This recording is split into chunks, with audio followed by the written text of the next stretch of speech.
Imaginez, vous vous réveillez un matin et vous réalisez que les 20 dernières années de votre vie ont complètement disparu de votre mémoire. Vous ne reconnaissez pas votre propre maison. Les personnes qui vous entourent prétendent vous connaître intimement, mais pour vous, ce sont des étrangers. Pire encore, ces étrangers semblent détenir des secrets terrifiants sur votre passé, un passé que vous ne pouvez pas vous rappeler. C'est exactement ce qui arrive à Anne Cattrick, la mystérieuse femme en blanc dans ce chef-d'œuvre du suspense victorien. Mais attention, cette histoire va bien au-delà d'une simple amnésie. Nous parlons ici de complots meurtriers, d'identités volées, d'héritages détournés, et d'un des méchants les plus charismatiques et terrifiants de la littérature anglaise. Wilkie Collins, l'ami et contemporain de Charles Dickens, a créé avec La femme en blanc publié en 1859, ce que beaucoup considèrent comme le premier véritable roman à suspense de l'histoire littéraire. Cette œuvre a littéralement obsédé l'Angleterre victorienne. Les gens se déguisaient en femmes en blanc, des parfums et des valses portaient son nom, et les lecteurs assiégeaient les kiosques à journaux pour obtenir le prochain épisode. Pourquoi un tel engouement? Parce que Collins a réussi l'impossible. Créer une intrigue si complexe, si brillamment construite, avec des rebondissements si inattendus, qu'elle vous tiendra en haleine du début jusqu'à la dernière page. Alors installez-vous confortablement, car nous allons plonger ensemble dans l'un des mystères les plus captivants de la littérature mondiale. Notre histoire commence par une rencontre nocturne qui va changer à jamais la vie de Walter Arkwright, un jeune professeur de dessin modeste mais talentueux.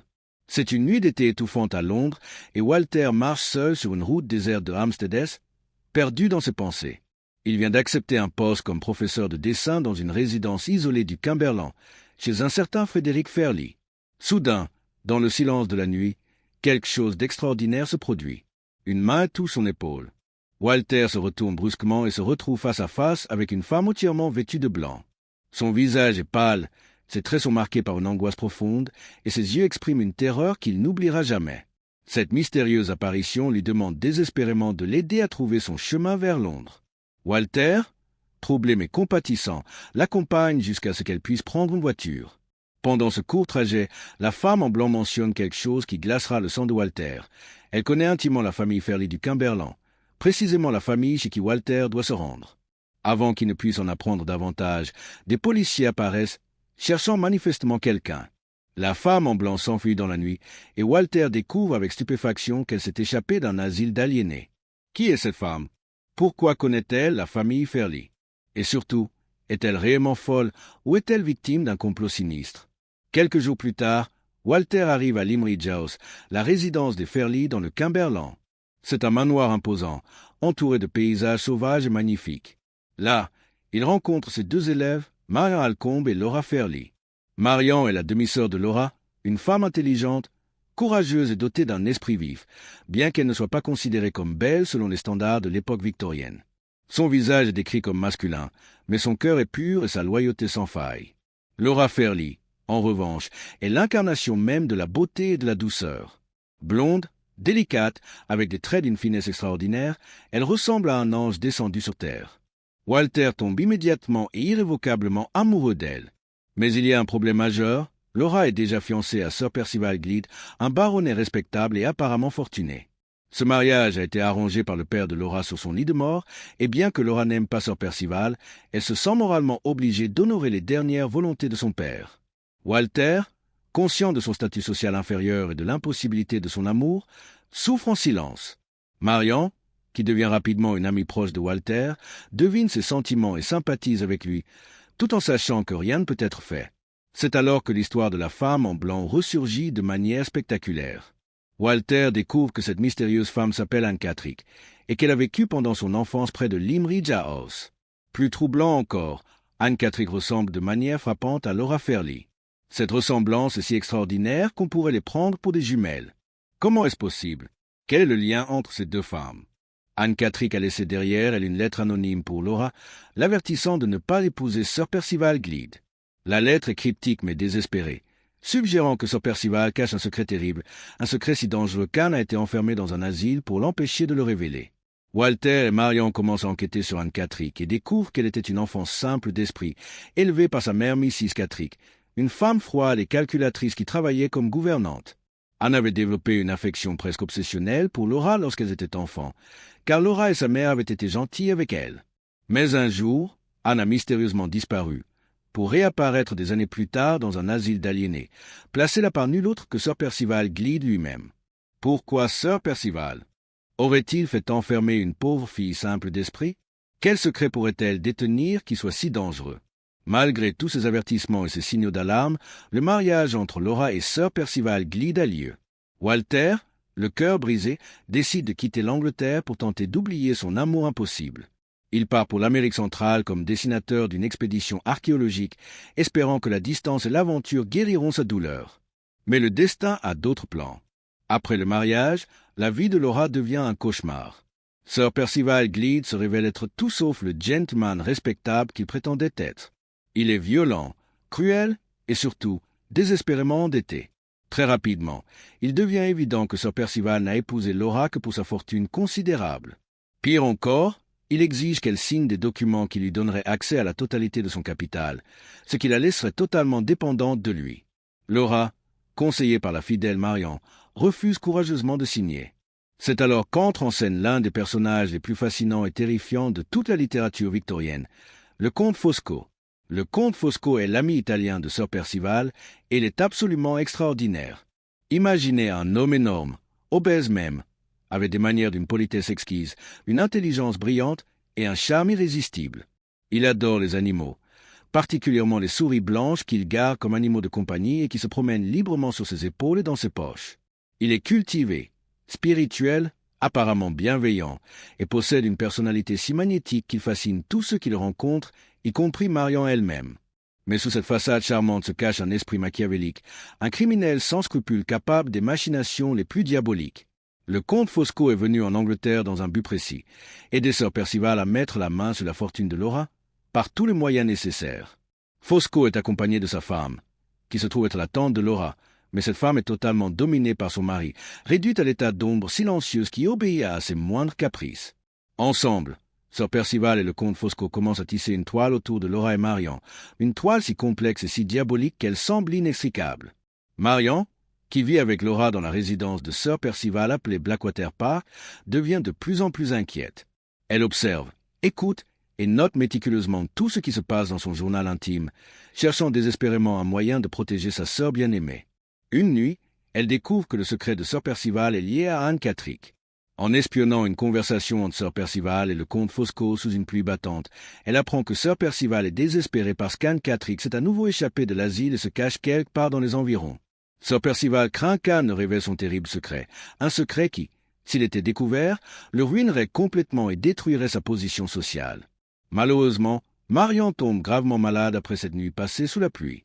Elle développe une fièvre typhoïde qui la laisse inconsciente pendant des semaines. C'est durant cette période critique, alors que Marion est incapable de protéger sa sœur, que Sir Percival et le comte Fosco mettent leur plan diabolique en action. Voici ce qui se passe, et préparez-vous car c'est véritablement l'un des complots les plus ingénieux et les plus sinistres de la littérature. Le comte Fosco profite de la ressemblance extraordinaire entre Laura et Anne Catterick pour concevoir un échange d'identité. Anne Catterick, qui souffre d'une maladie cardiaque, est secrètement amenée à Blackwater Park.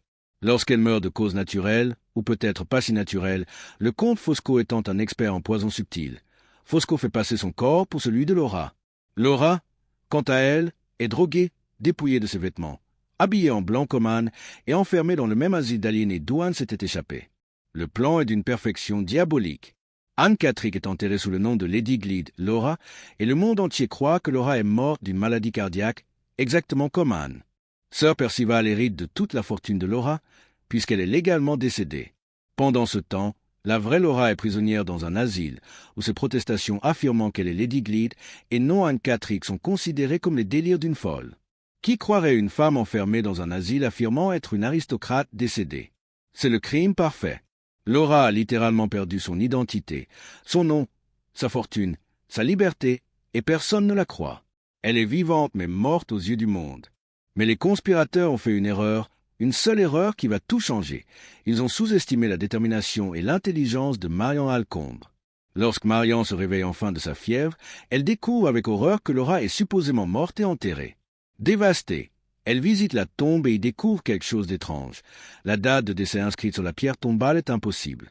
Laura est censée être morte avant même que Marion ne tombe malade, mais Marion se souvient clairement avoir vu Laura vivante après cette date. Quelque chose ne va pas du tout. Puis, De manière miraculeuse, Marion reçoit un message désespéré de l'asile. Une femme prétendant être Laura Fairley supplie de l'aide.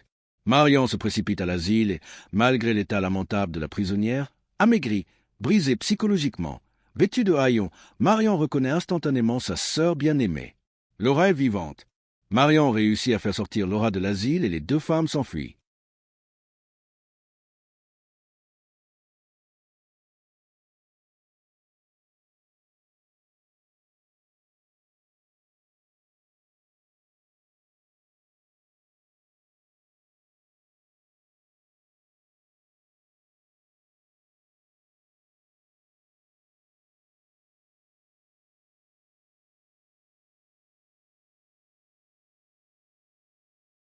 Ensemble à Londres, où elles vivent cachées dans la pauvreté, sous de faux noms, terrifiées à l'idée d'être découvertes.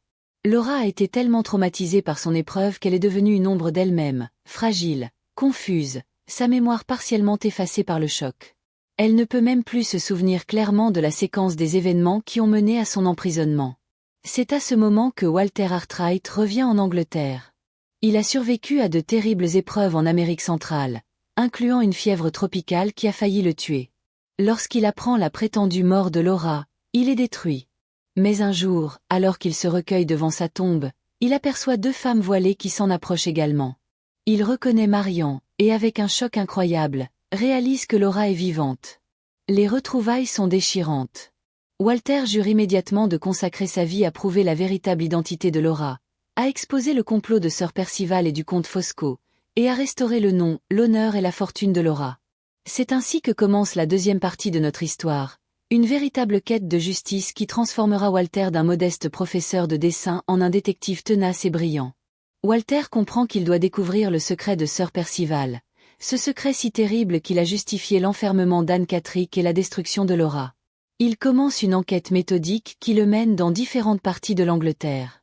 Ses recherches le conduisent finalement à une petite église dans le Hampshire, à Hall-Welmingham, où Sir Percival est né et où les registres de sa naissance sont conservés.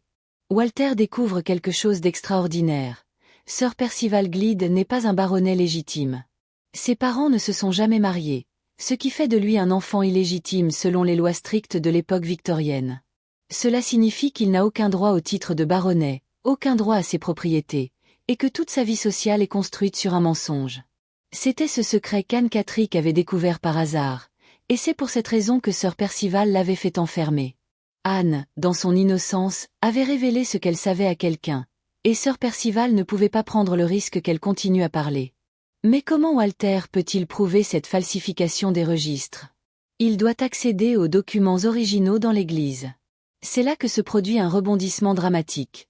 Sir Percival, réalisant que Walter est sur le point de découvrir la vérité, se rend lui-même à l'église pour détruire les preuves de sa fraude.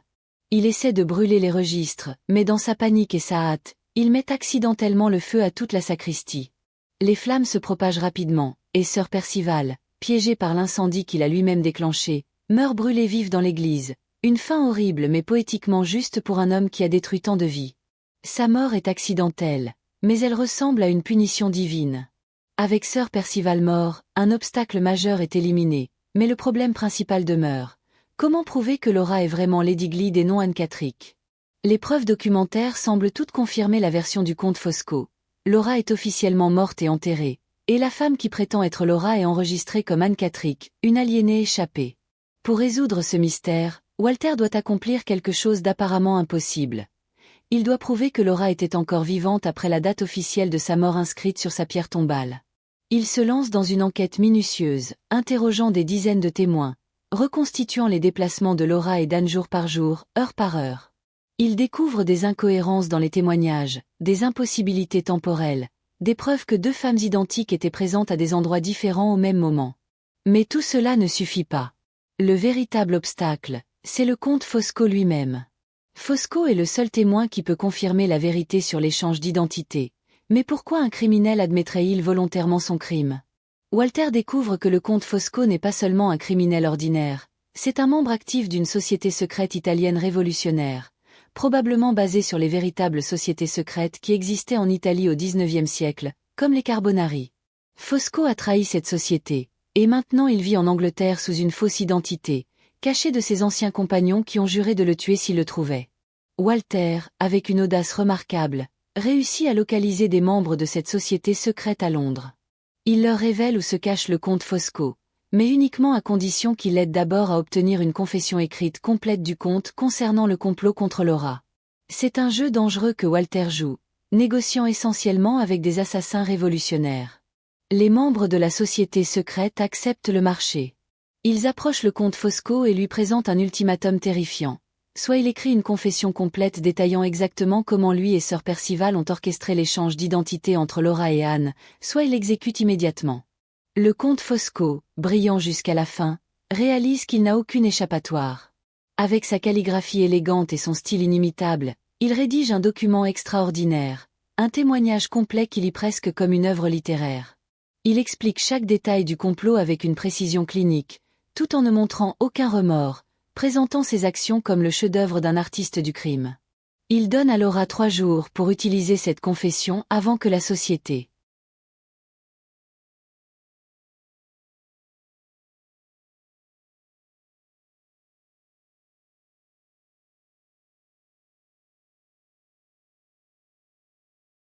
Ensemble à Londres, où elles vivent cachées dans la pauvreté, sous de faux noms, terrifiées à l'idée d'être découvertes.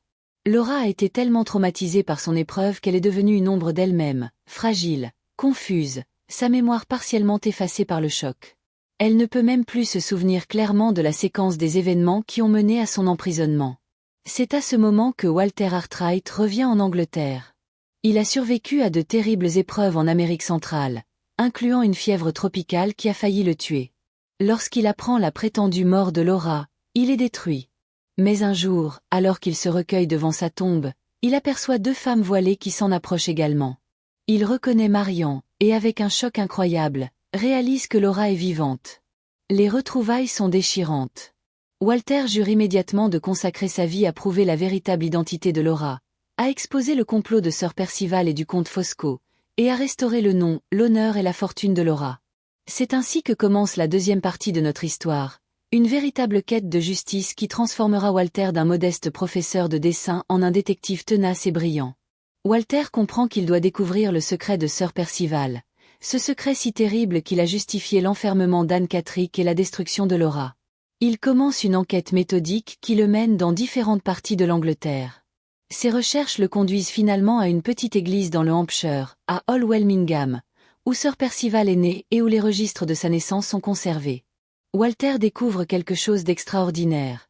Sir Percival Gleed n'est pas un baronnet légitime. Ses parents ne se sont jamais mariés, ce qui fait de lui un enfant illégitime selon les lois strictes de l'époque victorienne. Cela signifie qu'il n'a aucun droit au titre de baronnet, aucun droit à ses propriétés, et que toute sa vie sociale est construite sur un mensonge.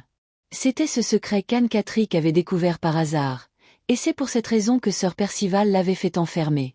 Anne, dans son innocence, avait révélé ce qu'elle savait à quelqu'un, et Sir Percival ne pouvait pas prendre le risque qu'elle continue à parler.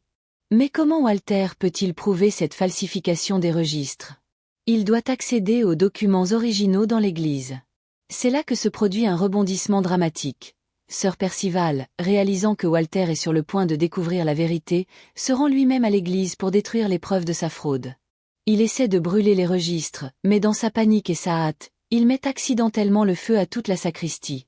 Les flammes se propagent rapidement, et Sir Percival, piégé par l'incendie qu'il a lui-même déclenché, meurt brûlé vif dans l'église, une fin horrible mais poétiquement juste pour un homme qui a détruit tant de vies. Sa mort est accidentelle, mais elle ressemble à une punition divine. Avec Sir Percival mort, un obstacle majeur est éliminé, mais le problème principal demeure.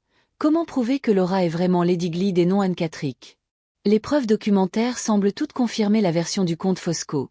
Laura est officiellement morte et enterrée, et la femme qui prétend être Laura est enregistrée comme Anne Catterick, une aliénée échappée. Pour résoudre ce mystère, Walter doit accomplir quelque chose d'apparemment impossible. Il doit prouver que Laura était encore vivante après la date officielle de sa mort inscrite sur sa pierre tombale. Il se lance dans une enquête minutieuse, interrogeant des dizaines de témoins, reconstituant les déplacements de Laura et d'Anne jour par jour, heure par heure. Il découvre des incohérences dans les témoignages, des impossibilités temporelles, des preuves que 2 femmes identiques étaient présentes à des endroits différents au même moment. Mais tout cela ne suffit pas. Le véritable obstacle, C'est le comte Fosco lui-même. Fosco est le seul témoin qui peut confirmer la vérité sur l'échange d'identité. Mais pourquoi un criminel admettrait-il volontairement son crime? Walter découvre que le comte Fosco n'est pas seulement un criminel ordinaire, c'est un membre actif d'une société secrète italienne révolutionnaire, probablement basée sur les véritables sociétés secrètes qui existaient en Italie au XIXe siècle, comme les Carbonari. Fosco a trahi cette société, et maintenant il vit en Angleterre sous une fausse identité, caché de ses anciens compagnons qui ont juré de le tuer s'ils le trouvaient. Walter, avec une audace remarquable, réussit à localiser des membres de cette société secrète à Londres. Il leur révèle où se cache le comte Fosco, mais uniquement à condition qu'il l'aide d'abord à obtenir une confession écrite complète du comte concernant le complot contre Laura. C'est un jeu dangereux que Walter joue, négociant essentiellement avec des assassins révolutionnaires. Les membres de la société secrète acceptent le marché. Ils approchent le comte Fosco et lui présentent un ultimatum terrifiant. Soit il écrit une confession complète détaillant exactement comment lui et Sir Percival ont orchestré l'échange d'identité entre Laura et Anne, soit il l'exécute immédiatement. Le comte Fosco, brillant jusqu'à la fin, réalise qu'il n'a aucune échappatoire. Avec sa calligraphie élégante et son style inimitable, il rédige un document extraordinaire, un témoignage complet qui lit presque comme une œuvre littéraire. Il explique chaque détail du complot avec une précision clinique, tout en ne montrant aucun remords, présentant ses actions comme le chef-d'œuvre d'un artiste du crime. Il donne à Laura 3 jours pour utiliser cette confession avant que la société. Littérature victorienne. Elle est décrite comme physiquement peu attrayante selon les standards de beauté de l'époque, ce qui la libère paradoxalement de certaines contraintes sociales imposées aux belles femmes. Parce qu'elle n'est pas considérée comme une beauté, elle peut être intellectuelle, courageuse, même physiquement aventureuse, sans violer autant les normes de féminité que Laura le ferait. Marian est celle qui enquête activement, qui prend des risques, qui confronte directement les méchants. C'est elle qui garde un journal détaillé qui devient une pièce cruciale de l'enquête de Walter. Dans une époque où les femmes étaient censées être passives, décoratives et émotionnelles, Marian est active, pragmatique et courageuse. Elle représente un type de féminisme victorien subtil mais puissant. Laura, d'autre part, incarne la féminité victorienne idéale, belle, douce, obéissante. Mais Collins nous montre également la vulnérabilité terrible qui accompagne cet idéal. Sa beauté et sa douceur la rendent victime, et son sens du devoir envers les souhaits de son père décédé la piège dans un mariage désastreux. À travers Laura, Collins critique subtilement l'idée que les femmes devraient être de pures créatures passives et obéissantes. La structure narrative du roman est également révolutionnaire pour son époque. Collins utilise ce qu'on appelle une narration en plusieurs voix, où différents personnages racontent différentes parties de l'histoire de leur propre point de vue. Cela crée un effet presque cinématographique, où le lecteur voit les événements sous plusieurs angles différents. Parfois, nous voyons la même scène racontée par 2 personnages différents, ce qui révèle des informations différentes ou des interprétations contrastées. Cette technique narrative était innovante en 1859 et ajoutait énormément au suspense, car les différents narrateurs ont accès à différentes informations, créant des lacunes que le lecteur doit combler. Le journal de Marian, en particulier, est un chef-d'œuvre de narration intime et immédiate. Nous vivons les événements avec elle en temps réel, partageant ses peurs, ses observations et ses déductions. Il y a un moment particulièrement glaçant où Marian laisse son journal ouvert un soir, et quand le lecteur passe à l'entrée suivante, elle est écrite par le comte Fosco lui-même, qui a lu le journal pendant que Marian était malade et inconsciente.